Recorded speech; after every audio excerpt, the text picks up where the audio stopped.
In today's video, we are going to be discussing the Bitcoin ETF and how it is cooling, but why Bitcoin is still headed towards $150,000 by the end of the year, according to this article, and also how the wallets of Bitcoin that are holding $1,000 worth is continually on an uptrend, according to Fidelity, and how the Bitcoin inflation rate is now lower than gold, and what this means long term for the price of Bitcoin. Also, I want to talk about the Hedera HBAR doubling on the misinterpretation and how it is now came back and is down 40%, and how we can look at this as a warning sign. And finally, the Binance founder Changpeng Zhao apologizing ahead of his sentencing, and how the largest crypto owner is going to possibly face some time in prison. And if you find any of this interesting, then you should definitely keep watching this video.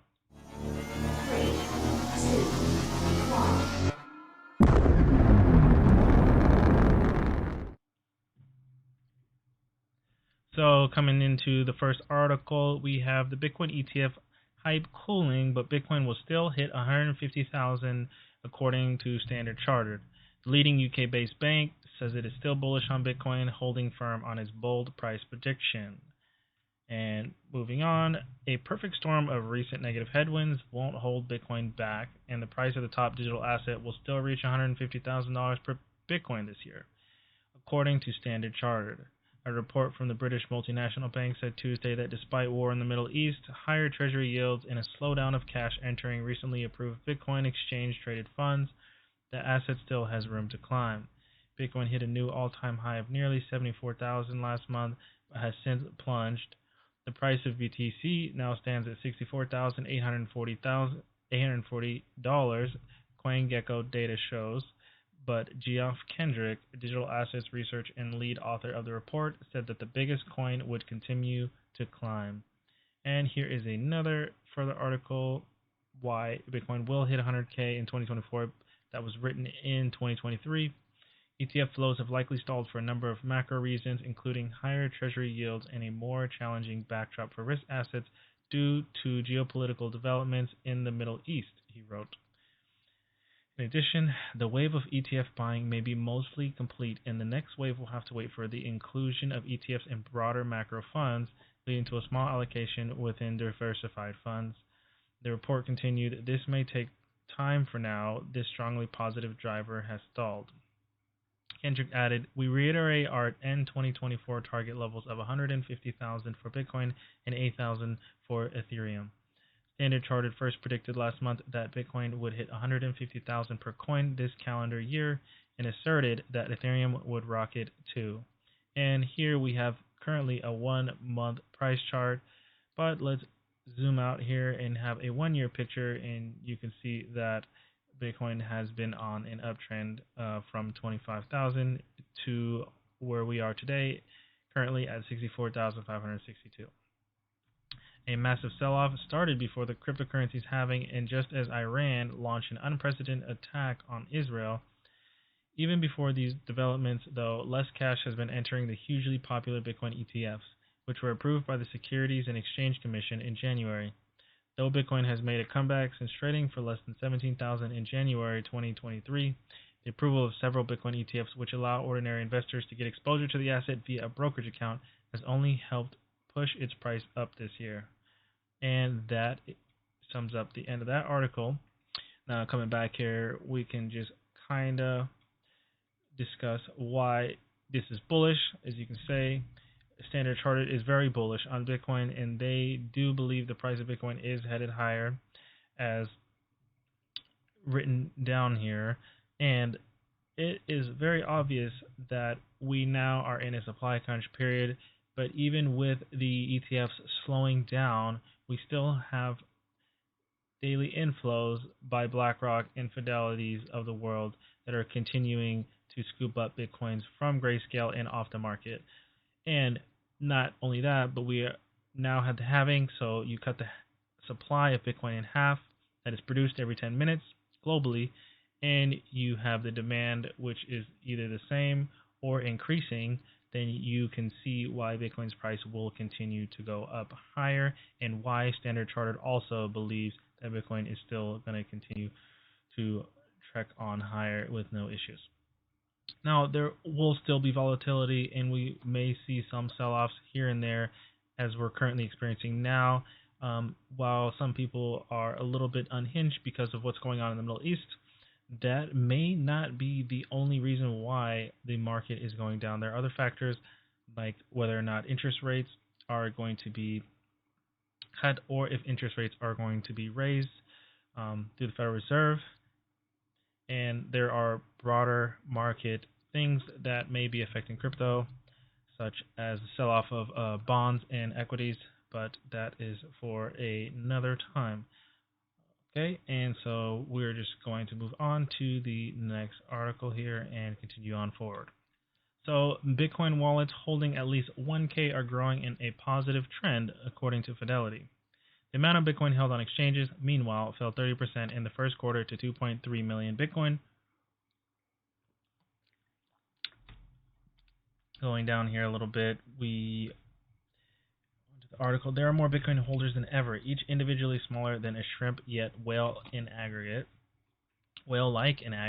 In a report released Monday, Fidelity Digital Assets highlighted the growing number of Bitcoin addresses containing at least $1,000 worth of Bitcoin, calling it a positive trend of growth.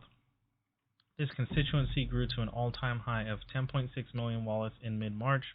The analyst wrote, the milestone representing a 100% increase from 5.3 million Bitcoin addresses in 2023.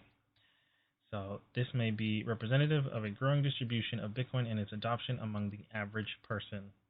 The analyst wrote, adding that the metric indicates growth of small addresses accumulating and saving Bitcoin even with rising prices. However, Fidelity cautioned that the metric is not 100% accurate because of Bitcoin's price appreciation and address consolidating during the period. As of this writing, $1,000 buys approximately 0.016 Bitcoin, according to CoinGecko.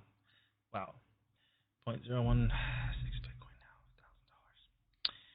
Remember, there's a time when you could buy half a Bitcoin for $1,000, and a long period of time when you could buy like a third of Bitcoin with $1,000, and just the fact that like it's down to 0.016 is just incredible, and just shows that Bitcoin is going to continue higher, and to just buy and hold, because fiat is getting less valuable, Bitcoin is becoming more valuable. Within crypto circles, a Marine hierarchy is often used to describe Bitcoin holders. A whale is an address holding at least 1,000 Bitcoin. 1,000 Bitcoin. Wow, that is a lot of Bitcoins. While a shrimp at the opposite end of the spectrum holds at least 1 Bitcoin. Based on the marine food chain, those that own between 0 and 1 Bitcoin could perhaps be dubbed plankton. I like that, plankton. The short-term outlook for Bitcoin is overall pretty positive. Fidelity's analyst wrote, presenting myriad long-term data points. Of 16 metrics for Bitcoin tracked, a quarter of them were deemed negative or neutral conditions, while half of them were positive. And looks like we see they have here a list of conditions impacting Bitcoin long-term. Fidelity Digital Assets.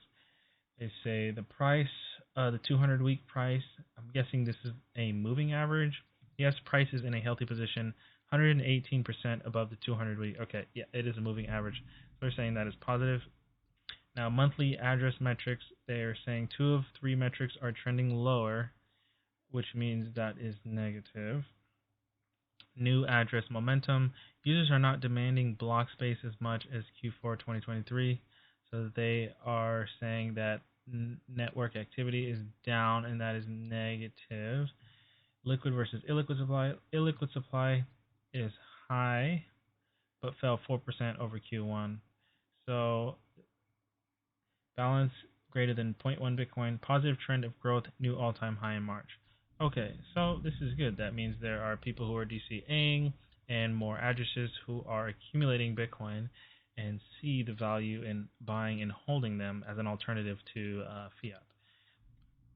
And that is always positive because as the network and people grow, the more adoption, the more growth in the network we will see. Another indicator tracked in the report looks at how much Bitcoin is held on crypto exchanges. A multi-year downward trend continued in the first quarter of 2024. Fidelity wrote, falling 4.2% to 2.3 million Bitcoin, 30% below a peak of over 3 million Bitcoin held in 2020. The report carried another caveat, however, noting that this does not necessarily equal an increase in self-custody. The authors noted that custodians like Fidelity are working on solutions that allow customers to control their keys while trading through exchanges. One negative indicator of note, historic levels of paper profits for Bitcoin holders. Over 99% of Bitcoin addresses were in green by the end of the first quarter. Yay! Analysts wrote, explaining that as the number of addresses in profit grows, a sell-off could become more likely as traders and newer investors look to realize profits. And that is the sum of the article. But the end of that last paragraph, talking about how a sell-off could become more likely as traders and newer investors look to realize profits, I believe that is true, but there are some people who are not going to sell so soon, who have gone in recently because of short-term capital gains taxes, but obviously the traders are just looking to profit short-term and are not thinking about long-term, and they're in and out, but most of the time they will do what they do. Most of them will lose money, so we just have to let them be. But overall, this is bullish because we see that now more and more people are coming to Bitcoin and adopting it and seeing it as an alternative flight to safety for more of a risk-on, safe asset. This is a digital gold at the end of the day, and for those of you who adopted early will be rewarded because we still are definitely early in the space. I believe that there are not enough people using Bitcoin at the time. Granted, there still needs to be some more development that happens on the chain for Bitcoin in terms of scalability so that everyone can use it and transactions will not get clogged up and they will be able to go through for everybody. But overall, this is definitely positive. And correlating to gold, Bitcoin's inflation rate is now lower than gold, which is a report. Meanwhile, analysts say that the latest halving is symbolically significant but unlikely to have a noticeable price impact. And this article, written by Andrew Thruvalis, written on April 24, 2024, says here that it's been roughly 4 days since Bitcoin's fourth halving event occurred, and market watchers have amassed enough data to give an early verdict on its effects. For one, Bitcoin's supply inflation rate has collapsed as expected. Each Bitcoin block mined roughly once every 10 minutes now produces just 3.125 new Bitcoins, half of its former 6.25 Bitcoin block subsidy. Before the halving, 900 Bitcoin was generated daily, fueling a 1.7% inflation rate. The new figures are roughly equivalent to 450 Bitcoin per day and an annual inflation rate of 0.85%. According to a new report from Glassnode, these metrics place the network supply issuance rate decisively below that of gold's 2.3%, a historically significant asset to which Bitcoin is frequently compared. And we have a video here, which is a must-watch by Swan, of Natalie Brunell versus Peter Schiff, which I will play for you guys. Here it says, "We tried gold, it didn't work. Bitcoin does provide hope for us, the working class." Now let's go on with this Bitcoin video. is going much lower than this. If Natalie were smart, as soon as this segment is over, she would sell all of her Bitcoin. Because if she doesn't sell it now, she's going to sell it later at a much lower price. All right. Well, them's what we call fighting words. And I think they're similar drivers for both. But let me introduce the two. Natalie, meet Peter. Peter, meet Natalie. All right, Natalie, some choice words for you. What would you tell Peter? Oh, I know, Peter. And you know what? Bitcoiners don't feel the need to constantly attack gold because we're not threatened by gold. And the reason that we have this failed fiat experiment that has impoverished our nation is because of the defects of gold. The fact that it's not easily portable, it's not easily verifiable, it doesn't offer instant final global settlement. And so you know what? Centralized authorities hijacked it. They papered over. And you can go finish that and hear the debate. But it is pretty clear that Bitcoin is the new gold, but the digital version of it. And I believe it is definitely, even with a matching inflation rate, it is definitely more scarcer than gold because we know that gold can be found randomly at any moment's time. And there are even like asteroids in space that are just completely made of gold. Same with diamonds and other elements. But we do know that Bitcoin is a 100% fixed supply, and that we are guaranteed to only ever have 21 million Bitcoins, because the network will not allow for more of that Bitcoin to be produced other than 21 million. So now continue on. The argument, according to Bitcoin bulls, is that the Bitcoin's digital nature makes it more divisible and portable than precious metals, thus advantaging Bitcoin as a modern-day medium of exchange. Thanks to the halving, Bitcoin supply will be more limited than gold, meaning it will, in theory, store its value better over time rather than being inflated away. In terms of Bitcoin's price movements, however, some analysts believe that the halving is otherwise irrelevant. Well, you clearly haven't been around for many Bitcoin bull markets, because if you believe that the halvings are irrelevant, then you do not understand Bitcoin. Issuance is a fraction of the on-chain transfer volumes, a spot volume, a derivatives volume we see today, and is currently equivalent to less than 0.1% of the aggregate capital moved and traded on any given day, wrote Glassnode in an on-chain analysis report on Tuesday. That means the number of coins the halving takes off the market is a drop in the ocean compared to the number of existing coins that trade hands and affect the price daily. In a video presentation last week, Glassnode's lead analyst James Chex called the halving a narrative game that really doesn't matter.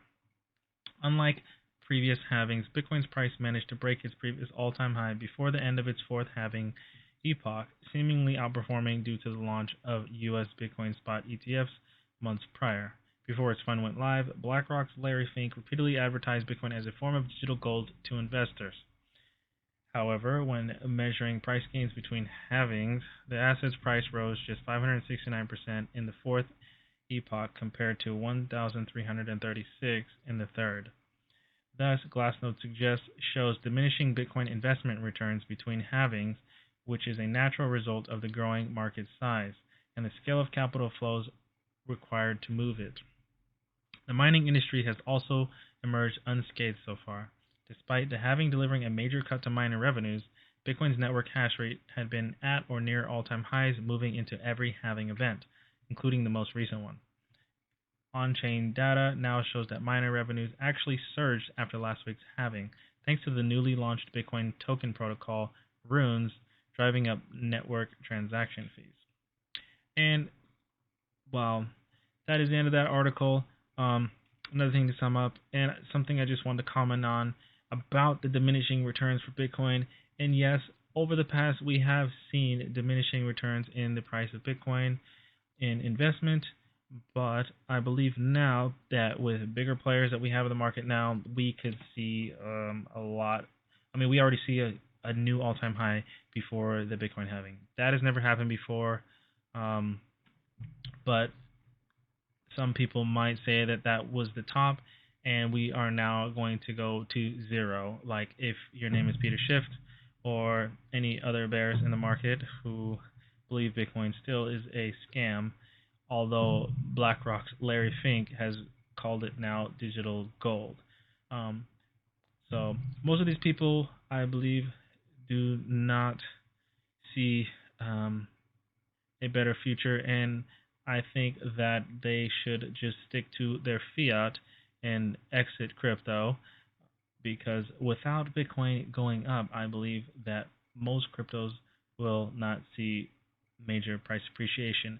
But we are seeing that altcoins are have been returning more gains than Bitcoin, but we know all of the liquidity is mostly tied to Bitcoin.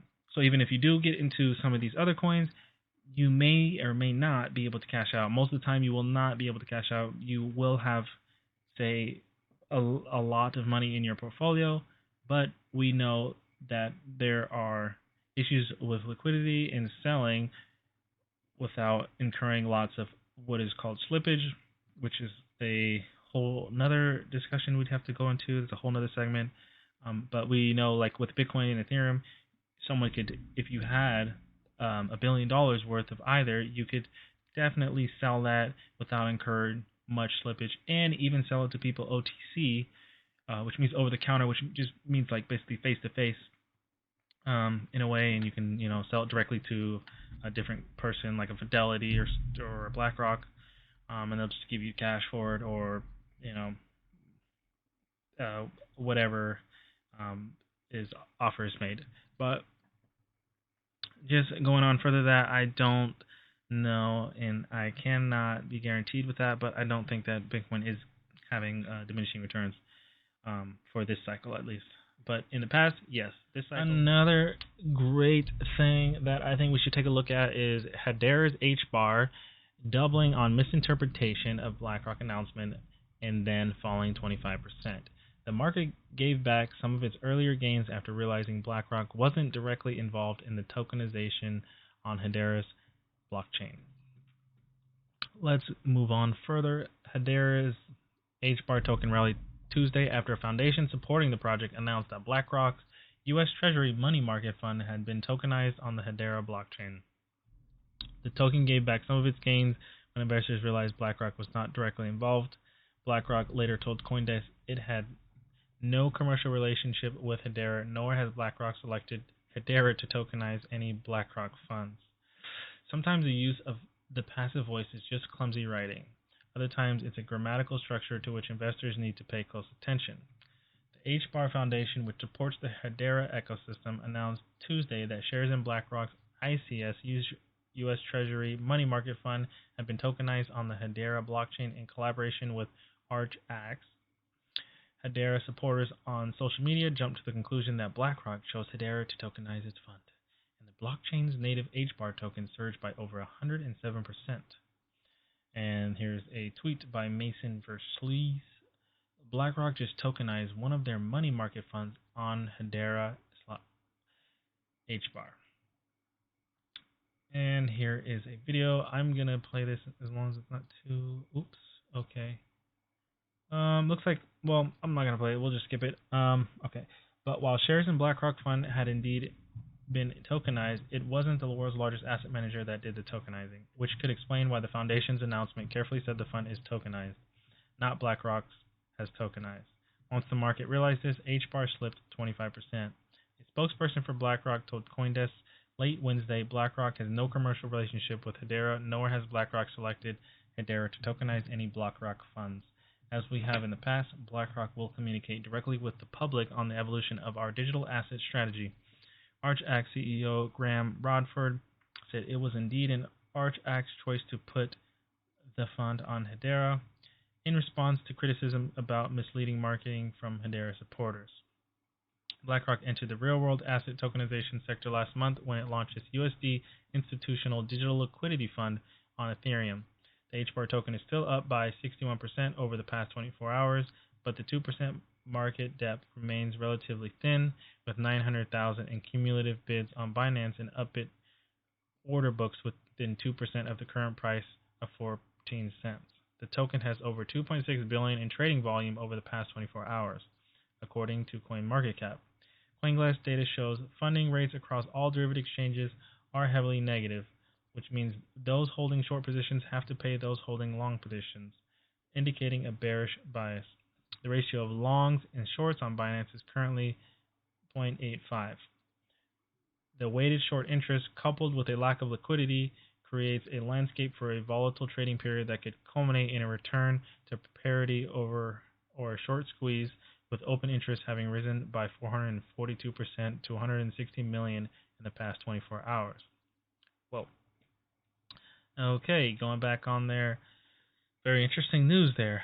And one thing to point out here is that even some of these influencers here in the crypto space will get it wrong or will try to mislead you. I'm not saying that this person here tried to mislead people, but sometimes they are not informed as they should be or do enough research to understand what is actually happening. And if you are not careful, you will get caught in some of these misleading titles, which may lead you to go and invest your own money and then come to find out later the news was actually false and you are stuck in a coin at a price that you should not have bought at before. But I believe this is something important to learn from, because as the bull market rages on and as we go further and further in this market cycle, you are going to see a lot more stuff like this popping up. So you need to definitely do your own research. Don't just trust what you see and just throw your money into a coin because so and so said this. Unless you hear it from, the horse's mouth, Larry Fink, come out and say it, then I would definitely be cautious when going in and buying some of these projects based on some article or news. But coming back here overall and just kind of looking at the market and how it's performing overall, we can see that over the past 24 hours, Bitcoin is down 3.85%. The total crypto market cap is down 4% over the last 24 hours. The major currencies like Bitcoin and Ethereum are both hit for 3%. BNB is relatively stable over the past 24 hours. Solana 7%, XRP 4.5%, Doge 6.62, Ton 6.8. And let's see here some other ones. Scrolling down, one that points out and sticks out here is Hedera, which is HBAR, which we just talked about. And how it went up on that news, and people found out, like, wait, BlackRock didn't actually tokenize this, and this was just a misleading article here, and so people are now selling off and jumping ship. But I do believe HBAR will come back from this, most certainly. But moving on, Dog with Hat also down 14% past 24 hours. The Graph 10%. Just overall, the market in general is just kind of facing some downwards movement.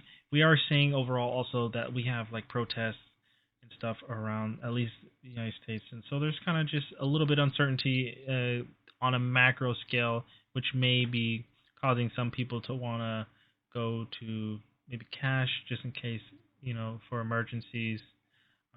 But I think that overall the Bitcoin market is looking healthy. The crypto market overall, I mean, we are going to see some corrections overall. The market's never just going to continue upwards in one direction. So nothing to panic about. Fear and greed index here is at 60, so that's also good because we were at greed, which is kind of where you expect to see huge corrections and mass sell-offs so that you can reset it and go towards like fear, and then you come back to neutral. But I prefer to see just going from there to like a neutral area and just kind of hanging out here. But that could also coincide with more just a sideways market where the prices don't really go up, they don't really go down, there's not a lot of volatility. But that's fine because that allows people to accumulate in DCA at a better price for a longer period of time before we go higher. And to finally wrap up here, Binance founder Changpeng Zhao apologizes ahead of sentencing. 161 others send letters of support. Zhao is scheduled to be sentenced on April 30th after he and Binance settled charges with the U.S. Department of Justice in November 2023. Binance founder and former chief executive CZ apologized for his poor decisions and accepted full responsibility for his actions in a letter to the judge overseeing his case filed on Tuesday. Zhao is scheduled to be sentenced on April 30th after he and Binance settled charges with the U.S. Department of Justice in November 2023. Despite Zhao waiving the right to appeal any sentence up to 18 months back then, the DOJ has now sought a 36-month sentence, 3 years. In the letter addressed to the U.S. judge from the Western District of Washington, Richard A. Jones, Zhao said, "There is no excuse for my failure to establish the necessary compliance controls at Binance," and gave an assurance that this would be his only encounter with the criminal justice system. Going forward, Zhao said he wanted to support biotech startups and the youth. Along with Zhao's letter, there were 161 other letters of support seeking leniency from family members, friends, and others. Zhao's sister, Jessica Zhao, who was a former managing director at Morgan Stanley, said that although her brother has made mistakes, he lives to do well for others. She cited the example of the FTX fallout and said Zhao ensured Binance never misused any customer funds. Another Binance co-founder and mother of CZ's 3 children, wrote, "If the cryptocurrency industry is compared to the Wild West, then CZ is the guardian of this wilderness. Even the U.S. has not decided how to regulate and define this industry." He wrote, "As a founder who has never managed a company of this size, he was sure to encounter blind spots." His wife, Yang Wei King, with whom Zhao raised 2 children, stated the example of how Binance donated tens of millions of yen to the disaster-stricken areas of Japan in 2018, despite having withdrawn from the Japanese market just months before. Zhao's children, Rachel and Ryan, both students in U.S. universities, provided anecdotes of a supportive father and asked the judge not to define Zhao's character solely through this one incident. A notable letter of support came from Tigran Gambaryan, Binance's head of financial crime compliance and a former special agent in the U.S. Department of Treasury, who is languishing in a Nigerian jail at the moment in a dispute between Binance and Nigeria. The letter was written on January 1st, 2024, before he was arrested. While acknowledging CZ's prior missteps, I can attest to his integrity, business insight, and philanthropic actions have had a ripple effect, influencing not only Binance's corporate philosophy, but also positively impacting lives globally, Gambaryan wrote. Letters of support also came from Max S. Baucus, former U.S. Ambassador to China, Professor Jeremy R. Cooperstock, McGill University, Associate Professor Rong Hui, Gu, Columbia University, Morgan Stanley Managing Director Sean Yang, and members of the ruling family in the United Arab Emirates. Nicholas D. contributed to the story.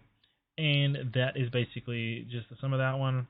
But as you can see, there has been a lot of crackdown in the crypto space from the SEC and the DOJ trying to just clear up the space and make sure that there are less and less bad actors that are committing fraud or allowing fraud to take place on their exchanges. So this is a positive thing we can see in the space moving forward, but it also becomes cumbersome because of regulation that comes in and them wanting to regulate a basically Wild West of cryptocurrency. Now, CZ is, I believe, one of the better founders and one of the best founders in crypto so far. I mean, Binance is the largest exchange, and even when they have been hacked or had any exploitations, they have refunded customers and been able to cover customer losses. Not only that, we saw that CZ has never been caught misusing customers' funds.